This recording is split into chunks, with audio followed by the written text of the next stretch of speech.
ಈಗ ಬೆಂಗಳೂರಿಂದ ಮಂಜುನಾಥ್ ಕರೆ ಮಾಡಿದ್ದಾರೆ. ಮಂಜುನಾಥ, ನಿಮ್ಮ ಪ್ರಶ್ನೆ ಏನು? ನಮಸ್ಕಾರ. ನಮಸ್ತೆ. ನಾನು ಮಂಜುನಾಥ್ ಅಂತ. ನನಗೆ ಇವಾಗ ಸಾಕಷ್ಟು ಉದ್ಯೋಗ ಅದು ಇದು ಅನುಕೂಲಗಳಿಲ್ಲ, ಹಾಗಾಗಿ ಸ್ವಾಮೀಜಿಗೆ ಕೇಳಬೇಕಾಗಿತ್ತು. ಶಂಕರ್ ಹೆಗಡೆ ಅವರಿದ್ದಾರೆ, ಮಾತಾಡಿ. ನಾನು ಯಾವತ್ತೂ ಹೇಳ್ತಾ ಇದ್ದೀನಿ, ನಾನು ಯಾವುದೇ ಸ್ವಾಮೀಜಿ, ಸನ್ಯಾಸಿ, ಗುರೂಜಿ ಅಲ್ಲ. ನಾನು ಕೂಡ ಸಾಮಾನ್ಯರಲ್ಲಿ ಒಬ್ಬ ಸಾಮಾನ್ಯ ಮನುಷ್ಯ. ಸ್ವಲ್ಪ ಜ್ಯೋತಿಷ್ಯ ಬರುತ್ತೆ ಅಷ್ಟೇ. ಓಕೆ, ನಿಮ್ಮ ಡೇಟ್ ಆಫ್ ಬರ್ತ್ ಗೊತ್ತಿದೆಯಾ ಮಂಜುನಾಥ್ ಅವರೇ? 11/10/1961. 11/10/1961. ಟೈಮ್ ಹೇಳಿ. ಬೆಳಿಗ್ಗೆ 11:46. ಬೆಳಿಗ್ಗೆ 11:46. ಹುಟ್ಟಿದ ಸ್ಥಳ ಹೇಳಿ. ಚಳ್ಳಕೆರೆ. ಚಳ್ಳಕೆರೆ.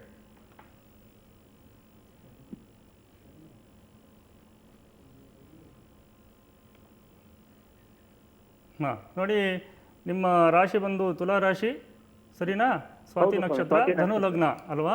ಹೌದು. ಹಾಂ, ಇದು ರಾಶಿ ಕುಂಡಿ ಬೇಸಿಕ್ ಚಾರ್ಟು. ನಿಮಗೆ ಈಗ ಬುಧದಶ ಕುಜಭುಕ್ತಿ ನಡೀತಾ ಇದೆ. ಇದು 2017 ನವೆಂಬರ್ 19ನೇ ತಾರೀಕಿನವರೆಗೂ ಇದೆ. ಈಗ ಮೊನ್ನೆ ಶನಿ ಚೇಂಜ್ ಅಂದಲ್ವಾ 27ನೇ ತಾರೀಕಿಗೆ. ಅದು ಧನು ಲಗ್ನಕ್ಕೆ ಶನಿ 10ನೇ ದೃಷ್ಟಿಯಿಂದ 10ನೇ ಮನೆ ಅಂದ್ರೆ ಹೌಸ್ ಆಫ್ ಪ್ರೊಫೆಷನ್ ಅನ್ನು ನೋಡ್ತಾ ಇದ್ದಾನೆ. ಮತ್ತು ಗೋಚಾರದ ಗುರು ಅಲ್ಲೇ ಇದ್ದಾನೆ. ಇನ್ನು 6 ತಿಂಗಳ ಕಾಲ ನಿಮಗೆ ಉದ್ಯೋಗ ಅವಕಾಶ ಖಂಡಿತ ಸಿಕ್ಕತ್ತೆ. ಏನಾದರೂ ಒಂದು ಉದ್ಯೋಗ ನೀವು ಪ್ರಾರಂಭಿಸಬಹುದು. ಅದರಲ್ಲೂ ನಿಮಗೆ ಶಶಿಮಂಗಳ ಯೋಗ ಇದೆ ಬೇಸಿಕ್ ಚಾರ್ಟಲ್ಲಿ. ರಾಶಿ ಕುಂಡಲಿ ಚಂದ್ರ ಮತ್ತು ಕುಜ ಒಟ್ಟಿಗಿದ್ದಾರೆ. ಇದು ಸಾಮಾನ್ಯವಾಗಿ ಫುಡ್ ಇಂಡಸ್ಟ್ರಿಗೆ ಒಳ್ಳೆಯದು. ಡೈರೆಕ್ಟಾಗಿ ಕನ್ಸ್ಯೂಮ್ ಮಾಡುವಂಥ ಯಾವುದೇ ರೀತಿಯಂಥ ಫುಡ್ ಇಂಡಸ್ಟ್ರಿ ಅಥವಾ ಒಂದು ಮೆಡಿಕಲ್ ಶಾಪು, ಕೆಮಿಕಲ್ ಶಾಪು ಅಥವಾ ಹೈನುಗಾರಿಕೆ ಇಂಥವಕ್ಕೆಲ್ಲ ಒಳ್ಳೆಯದು. ಹಾಗೆ ಮುಂದೆ ಹೋದರೆ ನಿಮ್ಮ ದಶಾಂಶ ಅಂತ ಕರಿತೀವಿ ನಾವು. ಅಂದರೆ ಬೇಸಿಕ್ ಚಾರ್ಟನ್ನು 10 ಭಾಗ ಮಾಡ್ತೀವಿ. ಅದರಲ್ಲಿ ಕೂಡ ಚಂದ್ರ ಏಕಾದಶದಲ್ಲಿದ್ದಾನೆ ಮತ್ತು ನಿಮಗೆ ಒಳ್ಳೆಯ ಫಲವನ್ನು ಅಲ್ಲಿ ತೋರಿಸ್ತಾ ಇದ್ದೀನಿ. ನಿಮ್ಮ ಷಷ್ಠಾಂಶ ಸರಿಯಾಗಿದ್ದರೆ ಸಿಂಹ ಲಗ್ನ. ಸೊ ನಿಮಗೆ ಮೇ ಒಳಗಡೆ ಏನಾದರೂ ಒಳ್ಳೇದು ಆಗುತ್ತೆ. ನೌಕರಿ ಸಿಗದೆ ಇದ್ದರೆ something is better than nothing ಅಂತ ಯಾವುದಾದ್ರೂ ಒಂದು ಉದ್ಯೋಗವನ್ನು ಡೈರೆಕ್ಟ್ಲಿ ಕನ್ಸ್ಯೂಮೇಬಲ್ ಥಿಂಗ್ಸಿಗೆ ಸಂಬಂಧಿಸಿ, ನೀರಾದರೂ ಪರವಾಗಿಲ್ಲ, ಅದಕ್ಕೆ ಸಂಬಂಧಿಸಿದಂಥ ಒಂದು ಚಿಕ್ಕ ಒಂದು ನಿಮ್ಮ ಸ್ವಂತ ವ್ಯವಹಾರವನ್ನು ಪ್ರಾರಂಭಿಸಿ, ನಿಮಗೆ ಒಳ್ಳೆಯದಾಗತ್ತೆ.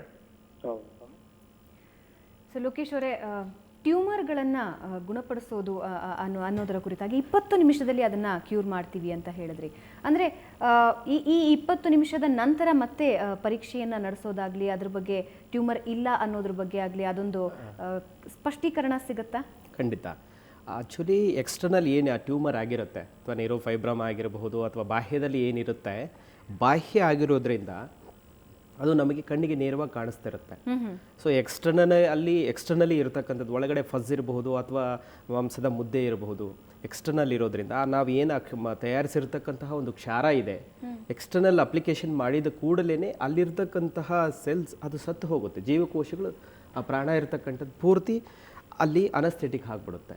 ತದನಂತರ ತಾನಾಗಿ ಅದು ರಿಮೂವ್ ಆಗಿಬಿಡುತ್ತೆ ಅಥವಾ ಕೈಯಿಂದ ಸ್ವೈಪ್ ಮಾಡಿ ತೆಗೆದುಬಿಡ್ತೀವಿ. ಅದನ್ನು ಪ್ರಾಕ್ಟಿಕಲ್ ನಮಗೆ ಕಾಣಿಸುತ್ತಲ್ಲ, ದೇಹದ ಯಾವುದೇ ಭಾಗದಲ್ಲಿರ್ಬೋದು, ಬಾಯಿ ಒಳಗಡೆ ಕೂಡ ಇದ್ರೂ ತೆಗೆದಿದ್ದು ಎಲ್ಲ ಸಿಗುತ್ತೆ.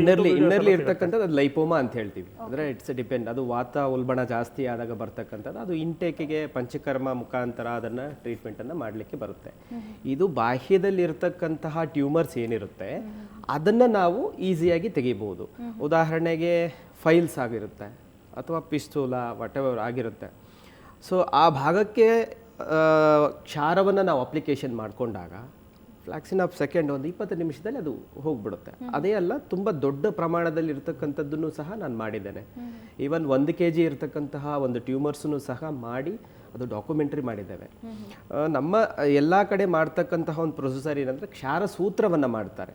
ಸೊ ಅದಕ್ಕೆ ಅರ್ಕ ಒಂದು ಭಾವನೆಯನ್ನು ಕೊಟ್ಟು ದಾರವನ್ನು ಅದರಲ್ಲಿ ಒಂದು 21 ಸಲ ಅಥವಾ ಭಾವನೆ ಕೊಟ್ಟು ತದನಂತರ ನಾವು ಆ ಪಿಸ್ತೂಲಕ್ಕೆ ಕಟ್ಟಿದಾಗ ಅದು ತಂತಾನಾಗ ಅದು ಬಿದ್ದು ಹೋಗುತ್ತೆ. ಇದು ನಮ್ಮ ಇರತಕ್ಕಂತಹ ಒಂದು ಪದ್ಧತಿ.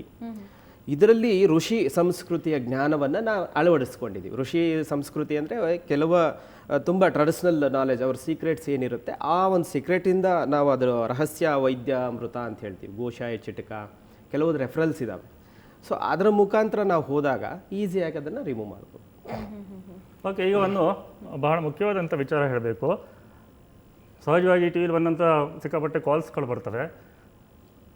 ಎಲ್ಲರೂ ದಯವಿಟ್ಟು ತಿಳ್ಕೊಳ್ಳಿ, ನಾನು ಫೋನಲ್ಲಿ ಯಾರಿಗೂ ಉತ್ತರವನ್ನು ಹೇಳೋದಿಲ್ಲ. ಮತ್ತು ನಾನು ePanditji.in ಮಾಡಿದ್ದು ಬಡವರಿಗೋಸ್ಕರನೇ. 50 ರೂಪಾಯಿ ಕೊಟ್ಟು ಕೂಡ ಒಂದು ಸರ್ವಿಸನ್ನು ನೀವು ತಗೊಳ್ಬೋದು. ಮತ್ತು ನಾನು ಕರ್ನಾಟಕದಲ್ಲಿ ಒಂದು 500ರಿಂದ 1000 ಜನರಿಗೆ ಉದ್ಯೋಗ ಅವಕಾಶವನ್ನು ಮಾಡಲಿಕ್ಕೆ ಪ್ರಯತ್ನಿಸ್ತಾ ಇದ್ದೇನೆ. ನೋಡಿ ePandici.inಗೆ ಹೋಗಿ ಪಂಚಪಕ್ಷಿ ಬಗ್ಗೆ ನಾನು ಹೋದ ವಾರ ಹೇಳಿದ್ದೆ, ಅದಕ್ಕೆ ತಕ್ಕಂಥ ಒಂದು ಕನ್ನಡ ಪುಸ್ತಕವೂ ಸಿಗುತ್ತೆ. ಇದರಲ್ಲಿ ಬೇಕಷ್ಟು ಡೀಟೇಲ್ಸ್ ಇದೆ, ಓದ್ಕೊಳ್ಬೋದು, ಇಂಟರ್ನೆಟ್ಟಲ್ಲಿ ಕೂಡ ಸಿಗುತ್ತೆ. ಆದರೆ ಲ್ಯಾಪ್ಟಾಪ್ ಕನೆಕ್ಟಿವಿಟಿ ಕೊಡಿ, ಲ್ಯಾಪ್ಟಾಪ್ ಕನೆಕ್ಟಿವಿಟಿ ಬಂದರೆ ನಾನು ತೋರಿಸ್ತೀನಿ ನೋಡಿ. ನನ್ನ ಆವಿಷ್ಕಾರಗಳು ಅಂತಿವೆ, ಅದು ePandici.inನಲ್ಲಿ ಮಾತ್ರ ಇದೆ. ಓಕೆ, ಸರಿ, ನಾನು ಕೆಲವೊಂದು ಅದರ ತಪ್ಪುಗಳನ್ನು ಸರಿಪಡಿಸಿದ್ದೀನಿ. 17 ವರ್ಷದ ಒಂದು ರಿಸರ್ಚ್ನಲ್ಲಿ ನಾನು ePandici.inನಲ್ಲಿ ಅದನ್ನು ಸರಿ ಮಾಡಿದ್ದೀನಿ. ಪಂಚಪಕ್ಷಿ ಬಗ್ಗೆ ತಿಳ್ಕೊಳ್ಳಿಕ್ಕೆ ಆರ್ಟಿಕಲ್ ಸೆಕ್ಷನಿಗೆ ಹೋಗಿ ದ ಪವರ್ ಆಫ್ ಪಂಚಪಕ್ಷಿ ಅಂತ ಓದ್ಬಿಟ್ರೆ ಆರ್ಟಿಕಲಲ್ಲಿ ಗೊತ್ತಾಗುತ್ತೆ. ಮತ್ತು ಇಲ್ಲಿ ಸಿಲೆಕ್ಟ್ ಲ್ಯಾಂಗ್ವೇಜ್ ಆಪ್ಷನ್ ಇದೆ, ನೀವು 80 ಭಾಷೆಗಳಲ್ಲಿ ಓದಬಹುದು ಕನ್ನಡವನ್ನು ಸೇರಿಸಿ. ರಷ್ಯನ್ನು, ಸ್ಪ್ಯಾನಿಷು ಎಲ್ಲ ಲ್ಯಾಂಗ್ವೇಜಲ್ಲಿ ಆಫ್ಕೋರ್ಸ್ ಗೂಗಲಿಗೆ ಎನೇಬಲ್ ಮಾಡಿದ್ದೀವಿ. ಆಮೇಲೆ ನನ್ನ ಒಂದು ಪೇಡ್ ಸರ್ವಿಸ್ ಬೇಕು ಅಂತಂದರೆ ನಾನು ಸಮಯದ ಮೇಲೆ ಚಾರ್ಜ್ ಮಾಡ್ತೇನೆ, ನಿಮಗೆ ಅದು ಒಪ್ಪಿಗೆ ಆದರೆ ಬರ್ಬೋದು. ಹಾಗಂತೇಳಿ ಬಡವರಿಗೆ ನಾನು ಇಲ್ಲ ನಾನು ಅರ್ಧ ಗಂಟೆಗೆ ಚಾರ್ಜ್ ಮಾಡ್ತೀನಿ ಅಷ್ಟು ಕೊಟ್ಟೇ ಬರಬೇಕು ಅಂತಿಲ್ಲ. ಬಡವರಿಗೋಸ್ಕರ ನಾನು ಏನು ಮಾಡ್ತಾ ಇದ್ದೇನೆ ಅಂತಂದರೆ ಪ್ರತಿ ಸೋಮವಾರ, ಬುಧವಾರ, ಶುಕ್ರವಾರ ಮತ್ತು ಆಲ್ಟರ್ನೇಟಿವ್ ಸಂಡೇಸು ಈ ದಿನಗಳಲ್ಲಿ ನೀವು ಬಂದರೆ ನಾನು ಡಿಮಾಂಡನ್ನೇ ಮಾಡಲ್ಲ. ನೀವು ಕೊಟ್ಟಷ್ಟನ್ನು ತೊಗೊಳ್ತೀನಿ. ಇಲ್ಲ ಇವರು ತುಂಬ ಕಷ್ಟದಲ್ಲಿದ್ದಾರೆ ಅಂದರೆ ನೀವು ದುಡ್ಡನ್ನು ಕೊಡುವುದೂ ಬೇಡ, ನನಗೆ ನಾನೇ ಬಿಟ್ಬಿಡ್ತೀನಿ, ಬೇಡ ನೀವು ಕೊಡೋದೇ ಬೇಡ ಅಂತ. ಬಟ್ ಉಳಿದ ದಿವಸಗಳಲ್ಲಿ ನಾನು ಟೈಮ್ ಮೇಲೆ ಚಾರ್ಜ್ ಮಾಡ್ತೇನೆ, ಯಾಕಂದರೆ ನನ್ನ ಸಂಸಾರವೂ ನಡಿಬೇಕು, ಬಡವರಿಗೂ ಹೆಲ್ಪ್ ಆಗಬೇಕು. ಇದು ನನ್ನ ಕಾನ್ಸೆಪ್ಟು. ಓಕೆ, ಮತ್ತು ನನ್ನ ಒಂದು ಪರ್ಸ್ನಲ್ ವೆಬ್ಸೈಟ್ ಇದೆ, ಅದರಲ್ಲೂ ಕೂಡ ಜನ ನೋಡ್ಕೊಳ್ಬೋದು.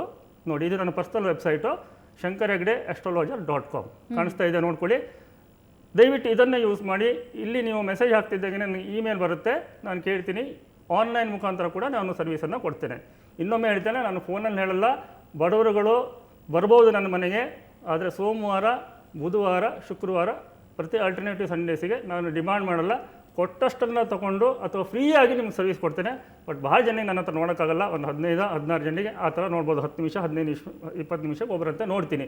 ಆದರೆ ನೀವು ಪೇಡ್ ಸರ್ವಿಸ್ ತೊಗೊಂಡ್ರೆ, ಇಲ್ಲ ನನಗೆ ಸಾಕಷ್ಟು ಸಮಯ ಬೇಕು ಅಂತ ನಾನು ಟೈಮ್ ಮೇಲೆ ಡಿಮಾಂಡ್ ಮಾಡ್ತೇನೆ, ಮತ್ತು ಅದು ನಿಮಗೆ ಓಕೆ ಆದರೆ ನೀವು ಬರ್ಬೋದು, ಕೊಡಬೇಕಾಗುತ್ತೆ. ಮೊದಲೇ ಹೇಳ್ಬಿಡ್ತೀನಿ, ಮತ್ತು ಪುನಃ ಕರೆ ಮಾಡಿ ತೊಂದರೆ ಆಗೋದು ಬೇಡ. ಎಸ್, ಈಗ ಬೆಂಗಳೂರಿಂದ ಮೇಘನಾ ಅಂತ ನಮಗೆ ಕರೆ ಮಾಡಿದ್ದಾರೆ. ಮೇಘನಾ, ನಿಮ್ಮ ಪ್ರಶ್ನೆ ಏನು?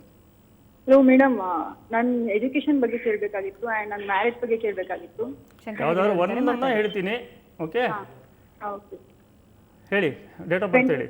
26/10/1997. 26th of October 1997. 97.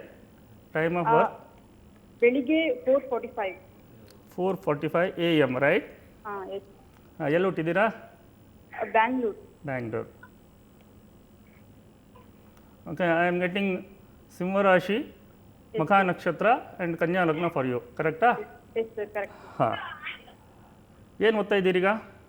ಇವಾಗ ಸೆಕೆಂಡ್ ಇಯರ್ BBM ಓದ್ತಾ ಇದ್ದೀನಿ. ಓಕೆ, ನಿಮ್ಮ ಬೇಸಿಕ್ ಜಾತಕದಲ್ಲಿ 5ನೇ ಮನೆಯಲ್ಲಿ 4 ಮತ್ತು 7ನೇ ಮನೆ ಅಧಿಪತಿಯಾದಂಥ ಗುರು ಇದ್ದಾನೆ, ಮತ್ತು 5ನೇ ಮನೆ ಅಧಿಪತಿ 7ರಲ್ಲಿದ್ದಾನೆ. ಎಲ್ಲ ರಾಜಯೋಗಗಳಲ್ಲೇ ಇವೆ. ಆಮೇಲೆ ಬುಧಾದಿತ್ಯ ಯೋಗ ಕೂಡ ಸೆಕೆಂಡ್ ಹೌಸಲ್ಲಿದೆ. ಚತುರ್ವಿಂಶಾಂಶಕ್ಕೆ ಬಂದರೆ ನಿಮಗೆ ಈಗ ನಡೀತಿರುವಂಥದ್ದು ಬುಧ ಭುಕ್ತಿಯೇ, ಆಫ್ಕೋರ್ಸ್ ಕಾಮರ್ಸ್ ಫೀಲ್ಡಿಗೆ ಸಂಬಂಧಿಸಿದ್ದು. ಶುಕ್ರ ಮತ್ತು ಬುಧ ನಡೀತಾ ಇರುವಂಥದ್ದು. ಬುಧ ಉಚ್ಚನಾಗಿ ಕೂತ್ಕೊಂಡಿದ್ದಾನೆ ಚತುರ್ವಿಂಶಾಂಶದಲ್ಲಿ. ನಿಮಗೆ ಹೈಯರ್ ಎಜುಕೇಷನ್ ಆಗುತ್ತೆ, ಏನೂ ಟೆನ್ಷನ್ ಮಾಡ್ಕೊಳ್ಬೇಡಿ. ಸ್ವಲ್ಪ ಹೆಚ್ಚಿನ ಪ್ರಯತ್ನವನ್ನು ಮಾಡಬೇಕು, ಒಳ್ಳೆಯದಾಗುತ್ತೆ. ಎಸ್, ಧನ್ಯವಾದ ಮೇಘನಾ. ಫಲಜ್ಯೋತಿಷ್ಯದ ಕುರಿತಾಗಿಯೇ ಇತ್ತೀಚಿನ ದಿನಗಳಲ್ಲಿ ಜ್ಯೋತಿಷ್ಶಾಸ್ತ್ರವನ್ನು ಗಣನೆಗೆ ತೆಗೆದುಕೊಳ್ತಾ ಇರುವಂಥದ್ದು. ಆದರೆ ರೈತರು ಜ್ಯೋತಿಷ್ಯವನ್ನು ಅನುಸರಿಸಿದ್ದೇ ಆದಲ್ಲಿ ಅವರ ಜೀವನ ಬಂಗಾರವಾಗಬಹುದು ಅಂತ ಅನ್ಸುತ್ತೆ. ಜೊತೆಗೆ ಇವಾಗ ಯಾವ ಬೆಳೆಯನ್ನ ಬೆಳೀತಿದ್ದಾರೆ ಹಾಗೂ ಯಾವ ಮುಹೂರ್ತ ಎಷ್ಟು ಮುಖ್ಯ ಅಂತೀರಿ? ಸಾಮಾನ್ಯವಾಗಿ ಅವರಿಗೆ ರೂಢಿಗತವಾಗಿ ಬಂದಿರುತ್ತೆ, ಈ ಒಂದು ಸಮಯದಲ್ಲಿ ಇಂಥ ಒಂದು ಬೆಳೆಯನ್ನು ಹಾಕಿದರೆ ಬರುತ್ತೆ ಅಂತ. ಈಗ ನಾವು ಮಳೆಗಾಲದಲ್ಲಿ ಶೇಂಗಾ ಬೆಳೆಯನ್ನು ಹಾಕೋಕ್ಕಾಗಲ್ಲ, ಎಲ್ಲರಿಗೂ ಗೊತ್ತಿರುವಂಥ ಕಾಮನ್ ಸೆನ್ಸ್. ಸಾಧಾರಣ ಬೇಸಿಗೆಯಲ್ಲೇ ಶೇಂಗಾವನ್ನು ಬೆಳೆಯುವಂಥದ್ದು. ಬೇಸಿಗೆ ಸ್ಟಾರ್ಟ್ ಆಗುವಂಥ ಟೈಮಲ್ಲಿ ಬೀಜ ಹಾಕ್ತಾರೆ ಅಲ್ವಾ. ಆ ವ್ಯಕ್ತಿ ಅದೇ ಹೇಳಿ, ನಾನು ಈ ಪಂಚಪಕ್ಷಿ ಶಾಸ್ತ್ರದ ಪ್ರಕಾರ ಅವರ ಪಕ್ಷಿ ರೂಲಲ್ಲಿದ್ದಾಗ, ರಾಜ್ಯ ಮಾಡ್ತಾ ಇರುವಾಗ, ಅಥವಾ ಈ ಭೋಜನ ಒಂದು ಸ್ಥಿತಿಯಲ್ಲಿದ್ದಾಗ ಅದನ್ನು ಬೆಳೆ ಬಿತ್ತನೆಯನ್ನು ಮಾಡಿದರೆ ಫಲ ಹೆಚ್ಚು ಬರುತ್ತೆ. ಇದನ್ನು ಯೂಸ್ ಮಾಡ್ಕೊಳ್ಬೋದು. ಡೇ ಟು ಡೇ ಲೈಫಿಗೆ ಅದನ್ನು ತುಂಬ ಚೆನ್ನಾಗಿ ಅಪ್ಲೈ ಮಾಡ್ಕೊಳ್ಬೋದು. ಹಾಗಂತೇಳಿ ಅಡಿಕ್ಷನ್ ಮಾಡ್ಕೊಳ್ಬೇಡಿ. ನಾನು ಹೋಸಲನ್ನೇ ಹೇಳಿದೆ, ನಾನೇ ಅಡಿಕ್ಟ್ ಆಗಿಬಿಟ್ಟಿದ್ದೀನಿ, ನಾನು ಸರಿ ಮಾಡ್ಕೊಂಡ್ಬಿಟ್ಟು. ಸ್ಲೀಪ್ ಔಟ್ ಎತ್ತಿದ್ದು ಜಾತಕ ನೋಡೋಕೆ ಹೋಗಲ್ಲ ನಾನು, ಆ ಪರಿಸ್ಥಿತಿ ಆಗಿಬಿಟ್ಟಿದೆ ನನಗೆ. ಅಷ್ಟು ನಿಖರತೆ ಇದೆ ಅದಕ್ಕೆ. ಜ್ಯೋತಿಷ್ಯದ ಲಿಮಿಟೇಷನಲ್ಲಿ ಹೈಯೆಸ್ಟ್ ಅಕ್ಯುರಸಿ ಇರುವಂಥದ್ದು ಪಂಚಪಕ್ಷಿ ಶಾಸ್ತ್ರಕ್ಕೆ. ಅದಕ್ಕಾಗಿ ಏನಂದರೆ ಈ ಮಕ್ಕಳಿಗೆಲ್ಲ ತೋರ್ಸೋಕೆ ಹೋಗಬಾರ್ದು.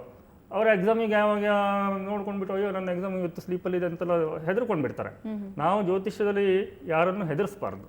ನಮ್ಮಲ್ಲಿ ಬಂದವರಿಗೆ ಮನಸ್ಸಿಗೆ ಸಮಾಧಾನ ಆಗಿ ಹೋಗಬೇಕು. ಜ್ಯೋತಿಷ್ಯ ಉದ್ದೇಶ ಅದು. ಹೆದರ್ಸಿ ದುಡ್ಡು ಕಿಡುವುದು ಜ್ಯೋತಿಷ್ಯ ಅಲ್ಲ. ಮತ್ತೆ ಈ ಮಾಟ ಮಂತ್ರ ಜನಗಳೆಲ್ಲ ನನ್ನ ಹತ್ರ ಬರಬೇಡಿ, ನಾನು ಅವರನ್ನು ಎಂಟರ್ಟೈನ್ ಮಾಡೋದಿಲ್ಲ, ಅದಕ್ಕೆಲ್ಲ ನಾನು ವಿರೋಧ ಮಾಡ್ತೇನೆ. ಎಸ್ ಲೋಕೇಶ್ ಅವರೇ, ಈಗ ಟ್ಯೂಮರ್ ಒಬ್ಬ ವ್ಯಕ್ತಿಗೆ ಬಂದಿದೆ ಅಂತ ಹೇಳಿದ್ರೆ ನಿಮ್ಮ ಹತ್ರ ಚಿಕಿತ್ಸೆಗೂ ಬರೋದಕ್ಕೆ ಮುಂಚೆ ಏನಾದರೂ ವಿಧಾನಗಳನ್ನು ಅನುಸರಿಸಬೇಕಾಗುತ್ತಾ ಅಥವಾ ನೇರವಾಗಿ ನಿಮ್ಮನ್ನು ಬಂದು ಇಲ್ಲ, ಸಂಪರ್ಕಿಸಬಹುದಾ? ಸಾಕಷ್ಟು ಅಲೋಪತಿಕ್ಕೂ ಎಲ್ಲ ಕಡೆ ತೋರಿಸಿರ್ತಾರೆ ಅವರು ಪೇಷಂಟ್ಸ್ ಅಂದಾಗ. ಯಾಕಂದರೆ ಟ್ಯೂಮರ್ಸ್ ಬಂದಾಗ ಅವರಿಗೆ ಮಾನಸಿಕವಾದಂತಹ ಒಂದು ಇದಿರುತ್ತೆ. ಫಾರ್ ಎಕ್ಸಾಂಪಲ್ ಉದಾಹರಣೆಗೆ ನರುಲೆ ಇರ್ಬೋದು ಅಥವಾ ಎಕ್ಸ್ಟರ್ನಲ್ ಎಲ್ಲೋ ದೇಹದಲ್ಲಿ ಬೇಡವಾಗಿರ್ತಕ್ಕಂತಹ ಭಾಗದಲ್ಲಿ ಅದು ಬಂದಾಗ ತನ್ನ ಒಂದು ಬ್ಯೂಟಿಯನ್ನು ಅದು ಕೆಡಿಸುತ್ತೆ ಅಷ್ಟೇ. ಅದು ಅದರಿಂದ ಏನೂ ಅಡ್ಡ ಪರಿಣಾಮಗಳಾಗಲಿ ಏನೂ ಇರೋದಿಲ್ಲ ಕೆಲವೊಂದು ಟ್ಯೂಮರ್ಸಲ್ಲಿ. ಅದನ್ನು ಪೂರ್ವಭಾವಿಯಾಗಿ ಅವ್ರು ಏನೂ ಮಾಡ್ಕೊಂಡು ಬರೋದೇನು ಅವಶ್ಯಕತೆ ಇರೋದಿಲ್ಲ. ಸರಳವಾಗಿ ಅವರು ಬಂದಾಗ ಅದನ್ನು ನೋಡಿ ಎಕ್ಸಾಮಿನೇಷನ್ ಮಾಡಿ ನಂತರ ಅದು ಕ್ಷಾರ ಏನು ಪ್ರೊಸೀಜರ್ ಇರುತ್ತೆ ಅದನ್ನು ಮಾಡಿ ಮುಗಿಸ್ಬೋದು. ಇಂಟರ್ನಲ್ಲಿ ಟ್ಯೂಮರ್ಸ್ ಇದ್ರೆ ಅದು ಎಷ್ಟು ಕ್ಲಿಷ್ಟಕರ ಅಂತ ಹೇಳ್ತೀರಾ? ಸ್ವಲ್ಪ ಕ್ಲಿಷ್ಟಕರನೇ. ಮೊದಲಿಗೆ ಪೂರ್ವದಲ್ಲಿ ಶುದ್ಧೀಕರಣ, ದೇಹ ಶುದ್ಧೀಕರಣ ಅಂತ ನಮ್ಮ ಆಯುರ್ವೇದದಲ್ಲಿ ನಾವು ಮೊದಲಿಗೆ ಮಾಡಬೇಕಾಗುತ್ತೆ. ಅಂದರೆ ಪಂಚಕರ್ಮ, ಸ್ನೇಹನ, ವಿರೇಚನ ಅಂತಕ್ಕಂಥ ವಿರೇಚನಕ್ಕೆ ಸಾಕಷ್ಟು ಪ್ರಾಮುಖ್ಯತೆಯನ್ನು ನಾವು ಕೊಡಬೇಕಾಗಿದೆ. ಆ ಮಲಕೋಶವನ್ನು ಶುದ್ಧಿ ಮಾಡಿದ ನಂತರ ತ್ರಿದೋಷವನ್ನು ಅನುಸರಿಸಿ ರೋಗಿಯ ತ್ರಿದೋಷವನ್ನು ಅನುಸರಿಸಿ ನಂತರ ಚಿಕಿತ್ಸೆಯನ್ನು ನಾವು ಮಾಡಿದಾಗ ಒಳಭಾಗದಲ್ಲಿರ್ತಕ್ಕಂತಹ ಟ್ಯೂಮರ್ಸು ಸಹ ಕ್ಲಿಯರ್ ಆಗುತ್ತೆ. ಗುಲ್ಮಗಳಿರ್ಬೋದು ಅಥವಾ ಲೈಪೋಮಾ ಅಂತ ಹೇಳ್ತೀವಿ, ಅದನ್ನು ದೇಹದಲ್ಲಿ ಎಲ್ಲ ಭಾಗದಲ್ಲಿನೂ ಆಗ್ತಾ ಇರುತ್ತೆ. ಆಮೇಲೆ ಒಳಗಡೆಯಿಂದ ಬಂತಕ್ಕಂಥ ತುಂಬ ಬೇಗ ಗ್ರೋತ್ ಆಗ್ತಕ್ಕಂಥದ್ದು. ಶರೀರಕ್ಕೆ ತೊಂದರೆ ಏನೂ ಕೊಡೋದಿಲ್ಲ, ಅಡ್ಡ ಪರಿಣಾಮಗಳು ಇರೋದಿಲ್ಲ, ಆದರೂ ಸಹ ಅದು ಕ್ಯೂರ್ ಆಗ್ತಕ್ಕಂತಹ ಒಂದು ಇದಿದೆ. ಆಮೇಲೆ ಒಂದು ವಿಶೇಷತೆ ಅಂದರೆ ಸಾಮಾನ್ಯವಾಗಿ ಔಷಧವನ್ನು ಯಾವಾಗ ತಗೊಳ್ಬೇಕು? ನಕ್ಷತ್ರದ ಮೂಲತಃ ಪಂಚಪಕ್ಷಿ ಯಾಗದ ಪ್ರಕಾರ ತಗೊಂಡಾಗ ಪಕ್ಷಿ ಯಾವುದೇ ಇರಬಹುದು, ಅದಕ್ಕೆ ಗುರುಪುಷ್ಯ ಅಥವಾ ಕೆಲವು ನಕ್ಷತ್ರಗಳು ಏನು ನಿಗದಿಪಡಿಸಿರ್ತವೆ ಆ ನಕ್ಷತ್ರಗಳ ಒಂದು ವಿಧಿ ವಿಧಾನಯುಕ್ತವಾಗಿ ರೋಗಿಯೂ ಸಹ ಅನುಸರಿಸಬೇಕಾಗುತ್ತೆ. ಅಪತ್ಯವನ್ನ ತುಂಬಾ ಆಯುರ್ವೇದ ಮುಖ್ಯವಾಗಿ ಸೂಚಿಸ್ತಕ್ಕಂಥ ಆಕ್ಚುಲಿ ಯೂನಿವರ್ಸಲ್ ಸೈನ್ಸ್ ಏನು ನಮಗೆ ಒಂದು ವರವಾಗಿ ಕೊಟ್ಟಿದೆ ಅಂದಾಗ ಆಹಾರ ವಿಹಾರ ವಿಚಾರ ಈ ಕ್ರಮವನ್ನು ಸೂಚಿಸ್ತಕ್ಕಂಥದ್ದೇ ಆಯುರ್ವೇದ. ಅಂದರೆ ಪೂರ್ವದಲ್ಲಿ ನಾವೇನು 6 ಋತುಗಳು ಇದನ್ನು ಹೇಗೆ ಅನುಸರಿಸಬೇಕು, ನಾವು ಋತುಚರ್ಯ ಹೇಗೆ, ದಿನಚರ್ಯ ಹೇಗೆ, ಇದನ್ನು ಮುಖ್ಯವಾಗಿ ಫಸ್ಟ್ ತಿಳಿಸ್ಕೊಡುತ್ತೆ ಆಯುರ್ವೇದ. ತದನಂತರ ರೋಗಿ ಪ್ರಕೋಪಕ್ಕೆ ಹೋದಾಗ ಮಾತ್ರ ಇದರ ಪ್ರಾಮುಖ್ಯತೆ, ಚಿಕಿತ್ಸೆಯ ಒಂದು ಫಿಸಿಷಿಯನ್ ಖಂಡಿತ ಆಶ್ಚರ್ಯ ಹಾಗೂ ಕುತೂಹಲ ಹುಟ್ಟಿಸುವಂತಹ ವಿಷಯಗಳು. ಅಂದ್ರೆ ಜ್ಯೋತಿಷ್ಯ ಮತ್ತು ರೈತ, ಜ್ಯೋತಿಷ್ಯ ಮತ್ತು ಆರೋಗ್ಯ, ಟ್ಯೂಮರ್ನಂತಹ ಸಂದಿಗ್ಧ ಸಮಸ್ಯೆಗಳನ್ನು ನಿವಾರಿಸುತ್ತೆ. ಅದು ರೂಲಲ್ಲಿ ಆ ಪಕ್ಷಿ ಇವರ ಪಕ್ಷಿ ರೂಲ್ ಇದ್ದಾಗ ಅವರ ಪಕ್ಷಿ ಕನಿಷ್ಠ ವಾಕ್ ಅಥವಾ ಗಮನದ ಪೊಸಿಷನ್ ಇದ್ದಾಗ ಮಾಡಿಬಿಟ್ರೆ ಅರ್ಧ ಗಂಟೆ ತಗೊಳ್ಳೋದು 20 ನಿಮಿಷದಲ್ಲಿ ಮುಗಿದು ಹೋಗುತ್ತೆ. ನನಗೆ ಗೊತ್ತಿರೋ ಹಾಗೆ ಪಂಚಪಕ್ಷಿಯಾಗ ಸಹದೇವಿ ರಹಸ್ಯ ವೈದ್ಯ ಅಂತ ಹೇಳ್ತೀವಿ, ಅಂದ್ರೆ ಸಹದೇವನ ವೈದ್ಯ ರಹಸ್ಯ ಅಂತ. ಈ ಶಾಸ್ತ್ರವನ್ನು ಜಗತ್ತಲ್ಲಿ ಎಲ್ಲ ಕಡೆ ಇವತ್ತು ಅಸ್ಟ್ರಾಲಜರ್ ಬರೀ ಆ ಒಂದು ಕುಂಡಲಿ ಹಾಕ್ಕೊಂಡು ಹೇಳ್ತಕ್ಕಂಥವ್ರು ಸಾಕಷ್ಟಿದೆ, they have so many people's. ಆದರೆ ಪಂಚಪಕ್ಷಿಯನ್ನು ನಿಖರವಾಗಿ ಅಧ್ಯಯ ಮಾಡಿ ಅದರಲ್ಲಿ ತುಂಬ ಒಂದು ರಿಸಲ್ಟ್ಸನ್ನು ಸಾಧನೆ ಮಾಡಿರ್ತಕ್ಕಂಥದ್ದಂದ್ರೆ ಬೆರಳೆಣಿಕೆ ಮಾತ್ರ. ಅದರಲ್ಲಿ ನಮ್ಮ ಪೂಜ್ಯ ಗುರುಗಳು ಒಬ್ಬರು. ಆಶ್ಚರ್ಯ ಮೂಡಿಸುವಂತಹ 2 ಪ್ರಮುಖ ವಿಷಯಗಳನ್ನು ವೀಕ್ಷಕರಿಗೆ ತಿಳಿಸ್ಕೊಟ್ರಿ. ಇಬ್ಬರಿಗೂ ಧನ್ಯವಾದ. ನಮಸ್ಕಾರ. ವೀಕ್ಷಕರೇ, ಇದು ಈ ಹೊತ್ತಿನ ವಿಶೇಷ. ನೇರ, ದಿಟ್ಟ, ನಿರಂತರ ಸುದ್ದಿಗಾಗಿ ನೋಡ್ತಾ ಇರಿ ಸುವರ್ಣ ನ್ಯೂಸ್.